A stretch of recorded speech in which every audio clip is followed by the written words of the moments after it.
In part 2 of Lloyd Williams and Voza Rivers' Harlem Icons, we pick up the conversation with Voza Rivers, telling the story about the making of Serafina, the stage play, and Serafina, the motion picture. Freedom is coming tomorrow.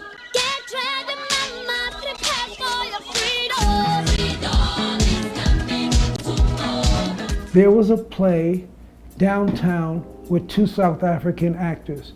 One of the members of my theater company who was South African says, Voza, there's a play with 2 actors from my country. You guys need to see it.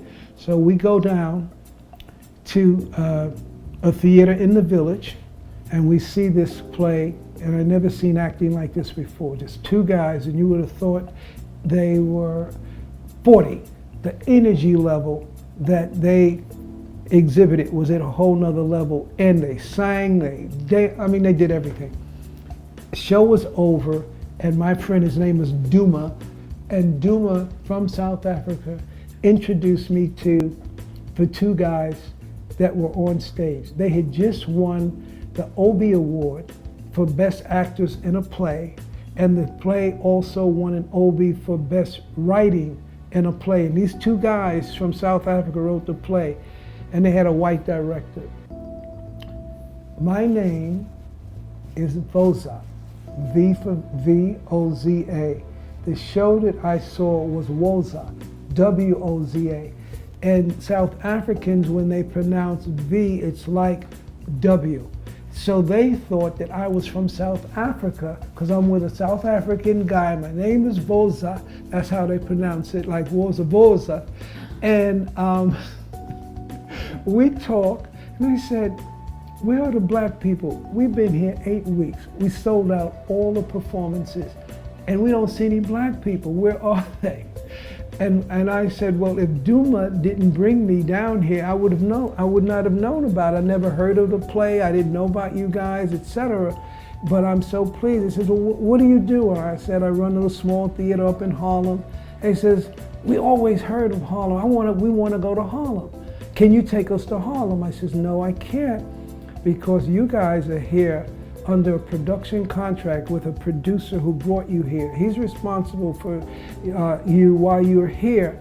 And because it's during the height of apartheid, Americans were prevented from going to South Africa because it would look like we supported the government, and the government was the apartheid government.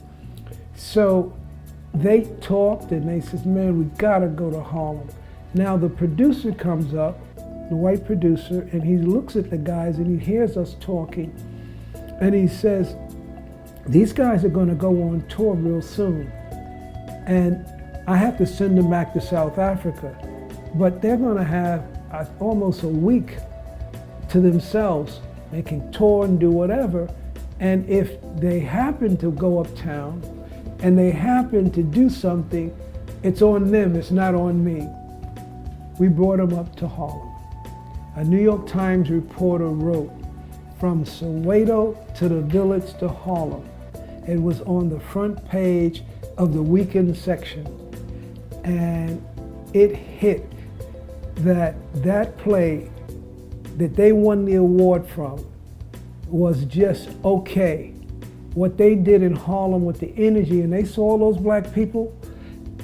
My theater was so small that even though there were 2 actors, I had to put folding chairs on the stage because the amount of people that wanted to see these guys, because the word of mouth was very strong. It was like a James Brown concert. And people would line up and go around the block waiting to go into the Apollo to see a James Brown concert. Well, that's what happened all of a sudden on Lenox Avenue and 125th Street. The junkies and everybody says, man, what you guys doing up there? All these white people come in and all these black people, what's going on? And it was unbelievable. The guys were great, and they said, Voza, listen, we're going back to South Africa, but we're gonna write another play, but it has to come here, you have to produce it. And that's what happened. They went back, they wrote another play, and this is an interesting story. So these 2 guys go back and they write another play. And they're rehearsing the play in South Africa, and they said, Voza, when are you coming? I said, well, as soon as I get my visa, I'll be there. So I go to get a visa, and I'm denied because they said I was an undesirable because of the other play that I did was against that government. And now I'm trying to go to South Africa. You can't come. So the guys are rehearsing their play, and I told them that I would come, and I can't come. And they said, Voza, listen to what we're doing. So over the phone, I'm listening to their rehearsals. And they're talking in Zulu and they're singing. I said, oh my God, this is really great. I gotta find a way to bring you guys, even though I can't get into the country to see it, this is really something. I'm feeling, my heart is beating like I'm actually in the studio with them and they're rehearsing. So I come back down to earth and I go to the funders, New York City Council of the Arts, the New York State Council, and the federal, and tell them that I want to do this play. And they said to me, Voza, you're in Harlem, you recently took over the theater, and you now want to bring South African actors to Harlem, and you got all these black actors who've been here, and how are you going to do that? And we're not going to support it. And I said, for 20 years, I worked with Roger Furman, and our work was to celebrate black history and culture. Roger dies, laid a great foundation for me to expand on.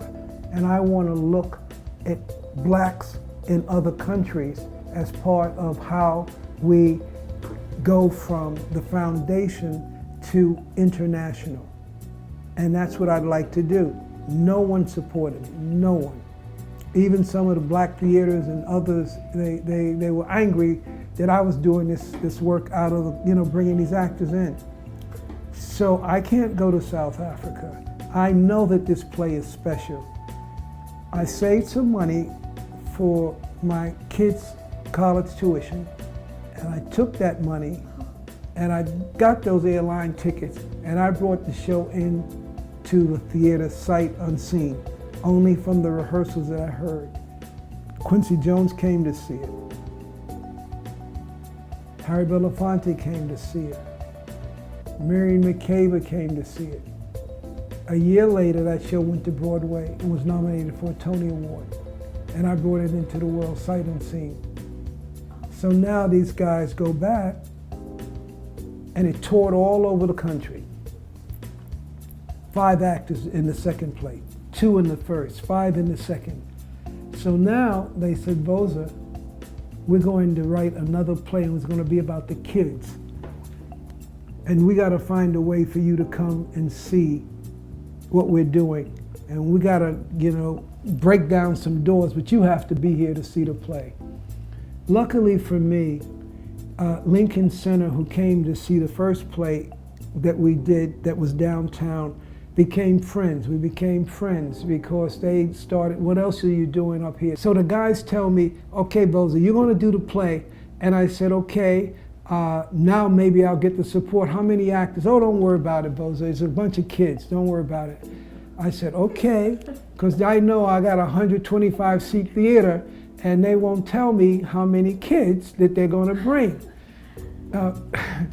There were 35 actors and musicians, and the majority of them were kids, 15, 16, 17 years of age. I said, guys, this is above my pay grade. I cannot, there's no way I could do the play. The artistic director of Lincoln Center, who I became friends with, Greg Moshe, says, Voza, I'm going to South Africa, why don't you come with me? That's how I was able to go this time, because it's Lincoln Center.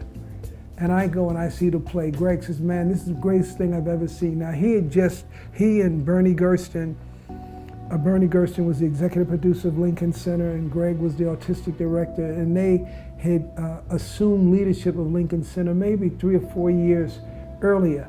So they were looking for new things and exciting things, and so they saw me as a nice attraction in terms of what I was doing. So I go to South Africa and I see the play, and the rest is history.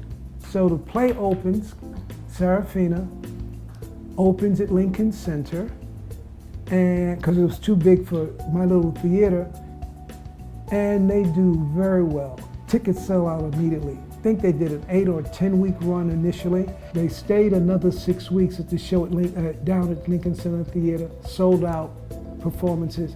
And Bernie said, Voza, we recouped all of our money on the show. Now, we can send the actors back to South Africa, or we could think about a bigger space so that your community could see the play. And he said, so what do you think? I said, Bernie, I love it. And you'll be involved because you're a committed artist now, so you don't have to worry. And he went to the Broadway producers who own theaters, and that's how Serafina went to Broadway. But before it went to Broadway, I brought it here to Harlem, to City College, so that students could see it, senior citizens and residents, and no ticket was more than $25. Students saw it free, and I did that. Then the actors went back to South Africa. When they came back, they were on Broadway. And Serafina went to Broadway, was nominated for 5 Tony Awards, and a woman named Irene Gandy and I became the associate producers, and we took it on the road. They call you pretty mama.